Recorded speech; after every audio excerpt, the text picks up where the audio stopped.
नमस्कार, मेरा नाम है दशरथ प्रधान और आप देख रहे हैं छड़नागपुर लाइव। सुबह की 5 बजे की स्पेशल बुलेटिन में स्वागत है। तो चलिए जानते हैं झारखंड की 25 बड़ी खबरों को फटाफट। झारखंड की 25 बड़ी खबरों को। उससे पहले यदि आपने चैनल को अब तक सब्सक्राइब नहीं किया है तो चैनल को सब्सक्राइब कर दीजिएगा और वीडियोस को लाइक जरूर कीजिएगा और शेयर जरूर कीजिएगा।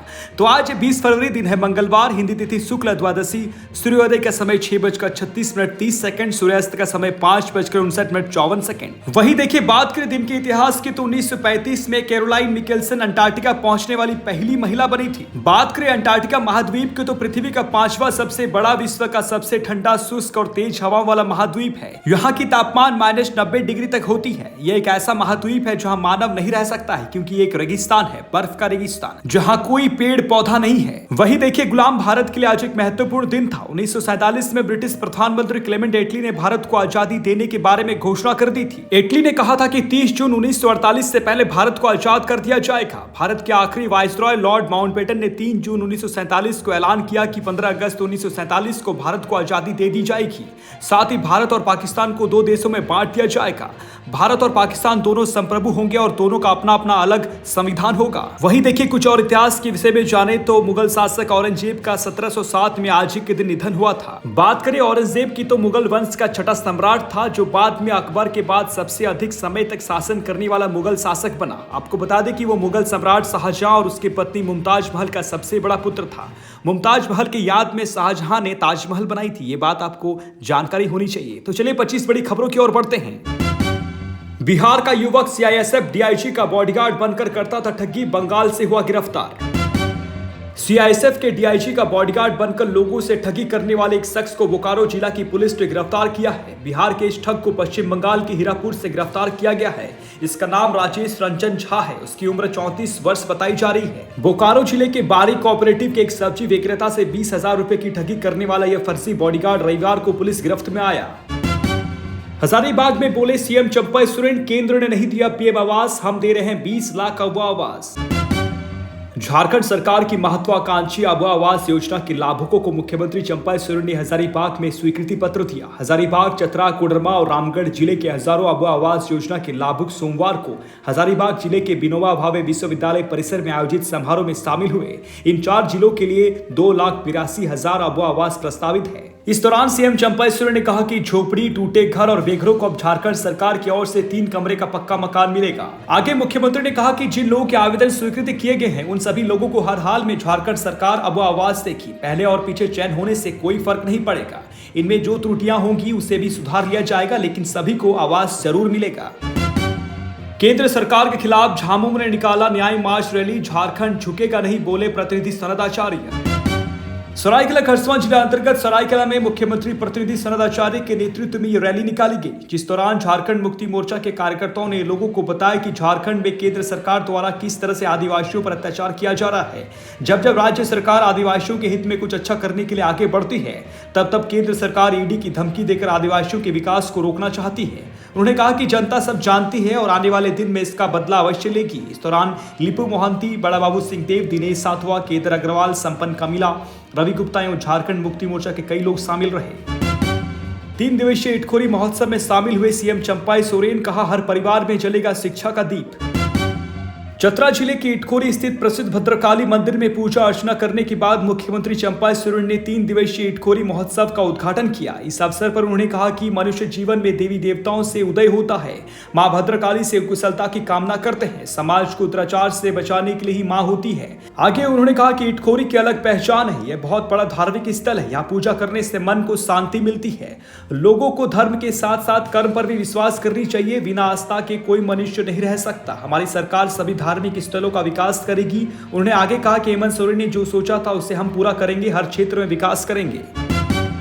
मैट्रिक इंटर की रिजल्ट 25 दिन पहले होगी जारी, एमआर टेक्नोलॉजी की जैक कर रही है उपयोग। जैक ने इस बार रिकॉर्ड टाइम में मैट्रिक व इंटर परीक्षा का रिजल्ट जारी करने की पूरी तैयारी कर ली है। परीक्षा होने के 3 दिनों के बाद ही उत्तर पुस्तिका को बैंक से हटाकर मेन ट्रेजरी भेजने का आदेश दिया गया है। झारखंड एकेडमिक काउंसिल परीक्षा लेने से लेकर रिजल्ट जारी करने तक इस बार हाईटेक टेक्नोलॉजी का इस्तेमाल करेगी। अब मैट्रिक व इंटर की कॉपियों के मूल्यांकन के बाद मार्क्स फाइल भरकर उसे डेटा सेंटर पर भेजने में अधिकतम 10 दिन ही लगेंगे, जबकि पहले इसमें 45 दिन का समय लगता था। इस बार से जैक के द्वारा MR बेस्ड ऑनलाइन टेक्नोलॉजी का उपयोग किया जा रहा है। इस टेक्नोलॉजी से पुस्तिका का मूल्यांकन होने के बाद शिक्षकों को ना परीक्षार्थी का नाम लिखना होगा, ना संबंधित विषय का नाम लिखना होगा, ना ही रोल नंबर। सारा कुछ पूर्व से ही एक MR बेस्ड शीट में अंकित होगा। शिक्षक को सिर्फ संबंधित विषय में परीक्षार्थी को हासिल अंक अंकित करना होगा। मार्क्स अंकित करने के साथ ही उसे डिजिटल मोड में डेटा सेंटर को भेज दिया जाएगा, जहां संबंधित परीक्षार्थी का मार्कशीट तैयार किया जाएगा। मूर्ति विसर्जन के दौरान देने वाला था बड़ी घटना को अंजाम। गिरिडीह में देसी पिस्टल और कारतूस के साथ अपराधी गिरफ्तार। गिरिडीह पुलिस ने देसी पिस्टल, 2 जिंदा कारतूस और 5 खोखला गोली के साथ एक साथी अपराधी को गिरफ्तार करने में सफलता पाई है।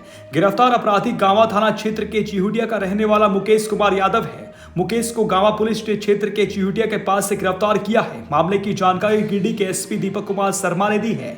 गिरिडीह एसपी ने बताया कि गांवा थाना पुलिस को सूचना मिली कि एक अपराधी पिस्टल और गोली के साथ चिहुटिया में सरस्वती पूजा मूर्ति विसर्जन के जुलूस में शामिल होने जा रहा है। जानकारी यह भी मिली थी कि वो किसी बड़ी घटना को अंजाम देने की योजना बना रहा है। इसी सूचना के बाद गांवा थाना प्रभारी सन्नी सुप्रभात के नेतृत्व में एक टीम बनाई गई। इस टीम ने छापेमारी कर अपराधी को पिस्टल के साथ रंगे हाथ गिरफ्तार कर लिया।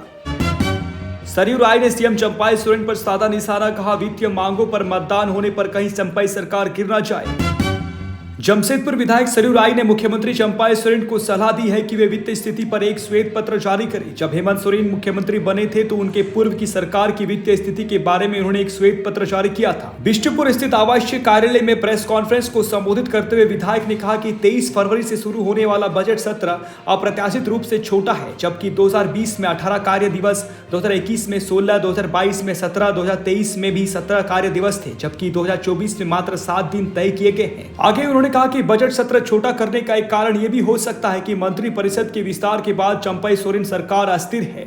बजट सत्र के प्रत्येक दिन बजट की वित्तीय मांगों पर मतदान होता है। वित्तीय मामलों के मतदान में अगर सरकार जरूरी संख्या नहीं जुटा पाती है तो मुख्यमंत्री को इस्तीफा देना पड़ता है। इससे बचने के लिए सरकार ने बजट सत्र छोटा किया है। उन्होंने कहा कि सरकार को विगत 4 वर्षों का लेखा जोखा सदन में प्रस्तुत करनी चाहिए। झारखंड की 5वीं विधानसभा का यह अंतिम बजट सत्र है। विधायक ने कहा कि अभी तक सरकार पुराने बजट की योजनाओं पर मुश्किल से 55 से 60% खर्च कर पाई है। वित्तीय वर्ष समाप्त होने में मात्र 1 माह शेष है। शेष राशि खर्च करने के लिए पार्ट 2 सरकार के पास कोई संतोषजनक जवाब नहीं है। वे सत्र में अपने सवालों को जवाब मांगेंगे। अस्पताल में लगा एसी तार वायर चोरी मामले में 2 गिरफ्तार। मेदिनीनगर शहर थाना पुलिस ने एसी वायर चोरी मामले में शिवनाथ कुमार व विकास राम को गिरफ्तार कर जेल भेज दिया है। इस संबंध में शहर थाना पुलिस ने बताया कि MMCH में लगे कई एसी में लगे तांबा का तार को आरोपियों द्वारा काट लिया गया था। अस्पताल में लगे कई एसी का वायर काटकर उससे गलाकर बाजार में बेचा जाता था। MMCH के प्रबंधक द्वारा प्राथमिकी दर्ज कराई गई थी। इस मामले में कार्रवाई करते हुए पुलिस ने आरोपियों को गिरफ्तार किया। आरोपी शिवनाथ राम कुछ दिन पूर्व भी इस मामले में जेल गया था। हाल ही में जेल से बाहर निकलने के बाद फिर उसने चोरी करना शुरू किया था। पुलिस मामले की छानबीन कर रही है। शिक्षा विभाग बना भ्रष्टाचार का अड्डा, रिटायर्ड शिक्षक शिक्षिकाओं से भी हो रही है वसूली। गुमला में शिक्षा विभाग भ्रष्टाचार का अड्डा बना हुआ है। हालांकि कोई इस मुद्दे पर खुलकर नहीं बोलता है। इस कारण विभाग के लोग हर छोटे मोटे मामलों में शिक्षकों से घूस लेते रहे हैं। शिक्षकों को अक्सर डर रहता है कि 10-20 हजार रुपया विभाग के अधिकारी को घूस नहीं देंगे तो उनकी नौकरी चली जाएगी। इसलिए कभी शिक्षक इसकी शिकायत वरीय अधिकारियों के पास नहीं करते हैं और शिक्षा विभाग के अधिकारियों की मुंह मांगी रकम घूस के तौर पर देकर अपनी नौकरी बचाते रहे हैं। यहां तक कि रिटायर्ड शिक्षक शिक्षिकाओं से भी विभाग के अधिकारी व कर्मचारी वसूली करने से बाज नहीं आते हैं।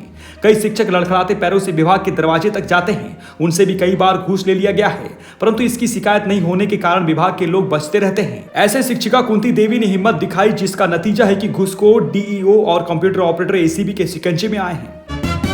प्रतिबिंब ऐप से पुलिस के हत्थे चढ़े 6 साइबर अपराधी, 4 महीने में गिरिडीह से 172 ठग अरेस्ट। साइबर अपराध पर लगाम लगाने की कवायद की जा रही है और पुलिस को सफलता भी मिल रही है। इस बीच साइबर अपराधियों के खिलाफ चलाए जा रहे छापेमारी अभियान में गिरिडीह पुलिस को एक बार फिर बड़ी सफलता हाथ लगी है। इस बार पुलिस ने प्रतिबिंब ऐप के जरिए अहिल्यापुर थाना क्षेत्र के पंचटाड़ गांव में छापेमारी कर 6 शातिर साइबर अपराधियों को गिरफ्तार करने में सफलता पाई है। गिरफ्तार साइबर अपराधियों में अहिल्यापुर थाना क्षेत्र के पंचटाड़ का अभिषेक कुमार मंडल, सुनील कुमार मंडल, धनबाद के टुंडी का सूरज कुमार मंडल, नीमा घाट का दीपक साव और पश्चिम बंगाल के पुरलिया का उज्जवल सिंह शामिल है। इन साइबर अपराधियों के पास से पुलिस ने 16 mobile, 38 SIM card, 8 ATM, 2 passbook, 3 chequebook और 1 बाइक बरामद किया है। लकड़ी चुनने गई बुजुर्ग महिला की आईडी ब्लास्ट में मौत, तुम्बाहा का पत्तातोरवा जंगल में मुठभेड़। झारखंड में पुलिस और सुरक्षा बल के जवान नक्सलियों के सफाई के लिए लगातार अभियान चला रहे हैं, तो नक्सली भी उन्हें निशाना बनाने के लिए तरह तरह के हथकंडे अपना रहे हैं। इसमें कई बार बेगुनाह ग्रामीणों की मौत हो जाती है। एक बार फिर कोल्हान रिजर्व फॉरेस्ट में एक बुजुर्ग महिला की आईडी ब्लास्ट में मौत हो गई। वहीं तुम्बाहा का पत्तातोरव जंगल में नक्सलियों और सुरक्षा बलों के बीच मुठभेड़ जारी है। पुलिस ने बताया कि कोल्हान रिजर्व फॉरेस्ट क्षेत्र के गोइलकेरा थाना अंतर्गत मारिदरी जंगल में लकड़ी चुनने गई एक वृद्ध की आईडी ब्लास्ट में मौत हो गई। नक्सलियों ने पुलिस और सुरक्षा बलों को नुकसान पहुंचाने के लिए आईडी बिछा रखा था। नगड़ी उपद्रव मामले में 500 से अधिक लोगों पर दर्ज हुई प्राथमिकी, 21 गिरफ्तार। झारखंड की राजधानी रांची के नगड़ी में मूर्ति विसर्जन के दौरान धार्मिक स्थल के पास गाना बजाने को लेकर हुए विवाद में पुलिस ने कुल 27 आरोपियों को हिरासत में लिया है। पूछताछ के बाद इनमें से 21 आरोपियों को गिरफ्तार कर लिया गया है। 19 के खिलाफ नामजद प्राथमिकी दर्ज की गई है, जबकि 500 अज्ञात लोगों पर प्राथमिकी दर्ज की गई है। गिरफ्तार आरोपी में प्राथमिकी का नामजद अभियुक्त कलाम अंसारी शामिल है। आरोपियों पर धार्मिक स्थल के बाहर 5-6 राउंड गोली चलाने, सरकारी काम में बाधा डालने, सरकारी वाहनों को नुकसान पहुंचाने, संपत्ति को नुकसान पहुंचाने, पुलिस के साथ धक्का मुक्की करने, नारेबाजी कर एक दूसरे की धार्मिक भावना को ठेस पहुंचाने, उपद्रव फैलाने सहित अन्य आरोप लगाए गए हैं। प्राथमिकी में शामिल अन्य आरोपियों की तलाश पुलिस कर रही है। केजरीवाल और कल्पना के बीच फोन पर हुई बात, हेमंत सोरेन की पत्नी ने बताया। दिल्ली के मुख्यमंत्री अरविंद केजरीवाल ने जेल में बंद झारखंड के पूर्व सीएम हेमंत सोरेन की पत्नी से फोन पर बातचीत की। रविवार को सीएम केजरीवाल ने हेमंत सोरेन की पत्नी कल्पना सोरेन मुर्मू से फोन पर बातचीत कर हेमंत सोरेन के प्रति अपना समर्थन जताया। कल्पना सोरेन ने हेमंत सोरेन के एक्स हैंडल पर झारखंड मुक्ति मोर्चा को सपोर्ट करने के लिए अरविंद केजरीवाल का आभार जताया। कल्पना सोरेन ने लिखा, आज दिल्ली के माननीय मुख्यमंत्री अरविंद केजरीवाल से फोन पर बातचीत हुई। अरविंद केजरीवाल का धन्यवाद कि इस घड़ी में वो झारखंडी योद्धा हेमंत सोरेन और झामुमो परिवार के साथ हैं। केंद्र सरकार और बीजेपी का षड्यंत्र आज पूरा देश देख रहा है। झारखंड के साथ साथ दिल्ली और अन्य गैर भाजपा शासित राज्यों में कैसे लोकतंत्र का उतार किया जा रहा है, ये देखकर हर कोई क्षुब्ध है। केंद्र सरकार और बीजेपी के इस षड्यंत्र का हमें मिलकर मुकाबला करना है। जय जोहार, जय झारखंड। झारखंड की 25 बड़ी खबरों की बुलेटिन में बने रहने के लिए धन्यवाद। चैनल को सब्सक्राइब कीजिएगा, वीडियोस को लाइक कीजिएगा और अपनों के बीच शेयर जरूर कीजिएगा। धन्यवाद, जोहार।